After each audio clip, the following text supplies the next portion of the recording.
Jeep Cherokee traces its lineage back to the early 70s, emerging from the success of Jeep Wagoneer. This more current and perhaps most affordable model, the XJ, began life in 1984 and ran all the way through 2001 with minor updates. What makes this jack-of-all-trades so interesting, though, is a step away from Jeep's previous body-on-frame to a lightweight unibody. What's more, the XJ was a truly world-class vehicle, getting manufactured from Venezuela to Egypt, and was even made until 2013 in China. This 4x4 was ushering in of a new era of small to medium SUVs and truly off-road capable vehicle with good on-road manners.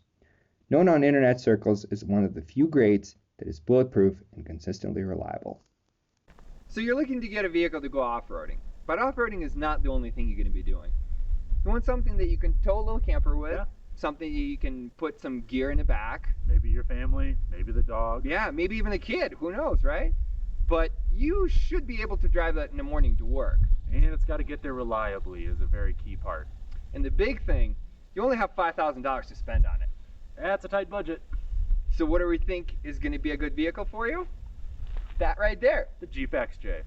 So we decided to bring it out just outside of Idaho Springs in Colorado to really put it through its paces and see how well it does climbing to the top of Yankee Hill. So we needed a good benchmark to really gauge this against. And we thought, what would be better and what's more Colorado than a Jeep Wrangler? All right, so we've got the Wrangler. It's a 2006 Jeep TJ Unlimited, affectionately known on internet circles as the Jeep LJ, the long Jeep. And we think this is going to be an excellent benchmark because this has been widely known as one of the best versions of the Wrangler. And it's going to be fun to take it off-road and compare it to the XJ. I think the big thing is that both of them are solid axle. Yep. Both of them have 4-liter straight 6 engines in them. Yep. One has a manual though, and the other has an automatic, so that's going to be interesting to see the comparison. That will certainly be interesting. They both have mild lifts to them, that's right. 2 to 3 inches or so, and both have slightly larger tires. So we think this is an excellent opportunity to also address the hotly contested best all-weather off-road tire. We've got the BF Goodrich KO2s and then the Goodyear Wrangler Duratracs. Now both of these have excellent all-weather performance, high marks in the snow and the rain, and really are liked a lot in the off-road community. So the first test we're going to do with the vehicles is the washboard road test. And this can be kind of a treacherous thing for solid axle vehicles. Let's go and try and find out. All right.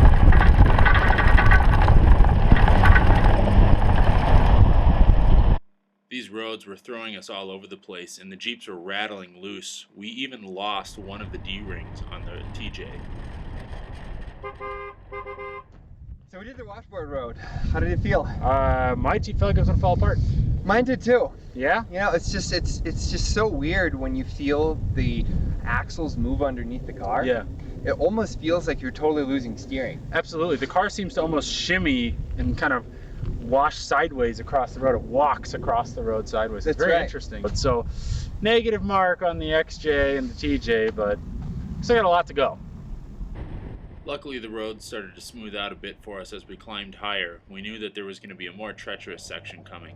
Here you can actually see some of the softer suspension on the XJ doing its work. Unfortunately, flexing wasn't something the XJ did great, so it was a little more hard charging through some of the obstacles.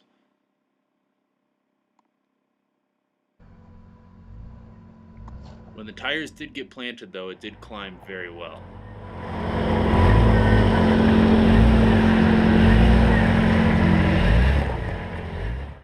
And honestly, it is a much smoother ride than the TJ. Now, as we went through this more difficult rock section, the TJ started to flex quite a bit more and really showed us how well it can climb.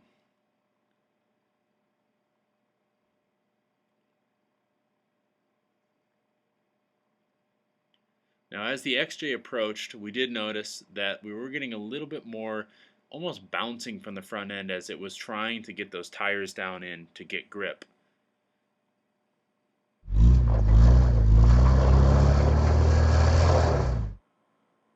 During our climb, I think tire slippage was probably one of the main marks against the XJ. It just couldn't flex enough to put those tires into the dirt. So ultimately we had a couple slip-ups here and there. As we work our way to the top of Yankee Hill, though, it is abundantly clear that the ride in the XJ is much smoother than the ride in the TJ. But where we see this become ultimately the most noticeable is actually on descents. Descents can be very bumpy for a lot of vehicles as you start to transfer that weight down the hill over obstacles. The XJ does a much better job on descents than the TJ does. It smooths out those bumps. Here's the last section as we get to the top of the hill. Again, seeing a little bit of slippage with the XJ, but overall it climbs pretty well.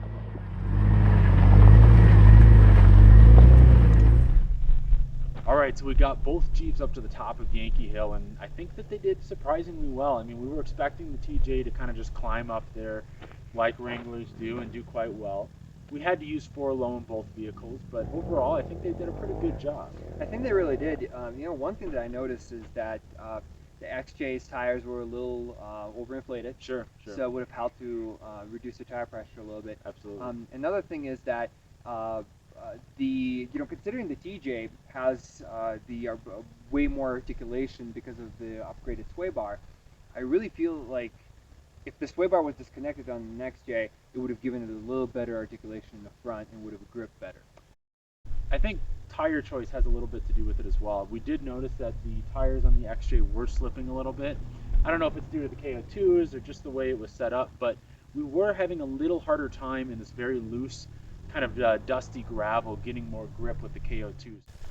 I agree. I think some bigger stuff might pose an issue for both. Some bigger boulders, maybe if you go some really serious off-roading, but just about anything around here and in the sort of the foothills of Colorado, I think you'd be totally fine.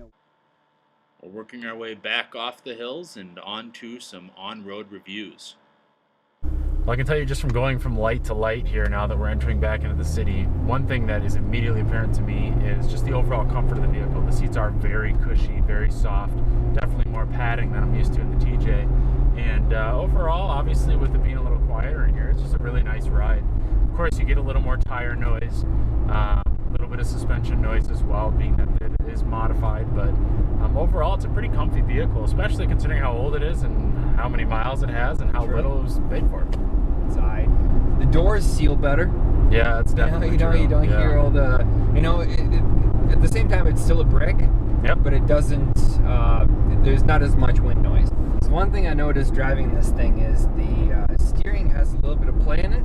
Yeah, it seems to move back and forth a little bit. You know what it reminds me of? It really reminds me of the old movies where, they have a car in the back of a trailer or something like that and they're recording and to pretend that they're driving. Yeah, exactly. The actor is moving their hands across the steering wheel to make it look like they're driving. The brakes are a little spongy. Brake test. Uh-oh. Whoa! That is unexpected, but they are rear drums, so the TJ's got rear discs, and so I'm sure that plays into it a little bit.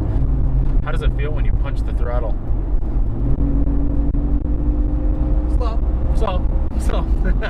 The combination of the 4-liter and an AW4 transmission, the 4-speed automatic, is absolutely the most bulletproof you can get. And think about it, 200,000 miles, transmission shifts super smoothly. True, yeah. There's no weird clunking on a downshift, there's no strange slipping or anything like that. It feels great. Yeah. All right, my turn. Let's see this thing. All right, I'm gonna move back here a little bit. I think that might be it. Well, if you are taller than 6 feet, it's gonna be a little tight. I kind of feel like I'm eating my knees right now. So I'm about 6'1", my feet are on the pedals, and I've got about an inch of clearance, if I'm lucky, between the tops of my legs and the steering wheel, which is getting a little tight in here. But still comfortable. You do look a little cramped. I feel a little cramped. Yep. Good headroom though. Yeah, lots of good headroom. I can see you doing the steering wheel. I was gonna say, I feel that play in the steering wheel. Feel that? Got about an inch back and forth here where it doesn't do anything at all. So you probably can't hear it in the video, but there is a bit of tire noise. And since we are talking about the differences between the KO2s and the Duratracs, I will say these are a little louder. Even with the TJ being a louder vehicle overall, I think these tires do have a little bit more road noise. Now, I don't know if the online community would agree with me, so if you disagree, make sure to post it below if you've got different experience, but I think the KO2s are a touch louder than the Duratracs. Something to note if you do a lot of highway driving. I have to say though, it is pretty nimble. It's actually surprisingly kind of light feeling. The steering feels heavier, but the vehicle feels lighter. And the TJ, the steering is much, much lighter. I mean, it is a noticeable difference, but the whole car feels more lumbering and swaying and more influenced by just the wind of a passing vehicle or just open wind in general. Can't forget about having 4 doors. Well, yeah, I mean, there's the obvious, right? You've got a big back seat, you've got 4 doors, you've got a proper trunk, you've got real usable space. And, you know, if the competition was for the same dollar amount, TJ Wrangler, regardless of the LJ or not, but a TJ Wrangler versus the XJ, I think it comes down to what you're going to use the vehicle for the most. I think that for the vast majority of people, that 75 to 90% of the driving they're doing is on city roads, on highways, to and from work, dropping the kids off, getting groceries, things like that. I gotta tell you, the XJ hands down is the car I'm gonna invest in. I'm not gonna buy a TJ for that. If primarily it's a toy and I'm gonna go off-roading with it, then I think the TJ does make a little more sense, because I think that there are some things that just make it a little more capable with some of the suspension setups available. The wide variety of aftermarket support is much larger for that vehicle when you want to start going bigger and more capable. So I think that's probably a better setup for that. But if you've got $5 grand and you're looking for a car right now and you want it to do everything, this is the vehicle to buy. Hey guys, thanks for watching another one of our videos. We really appreciate it. Leave us comments, let us know what you think. Subscribe so you can see all the new content that we're going to be coming out with. And if you think that there's a better car that we should go test, let us know in the comments below and we'll do our best to do so.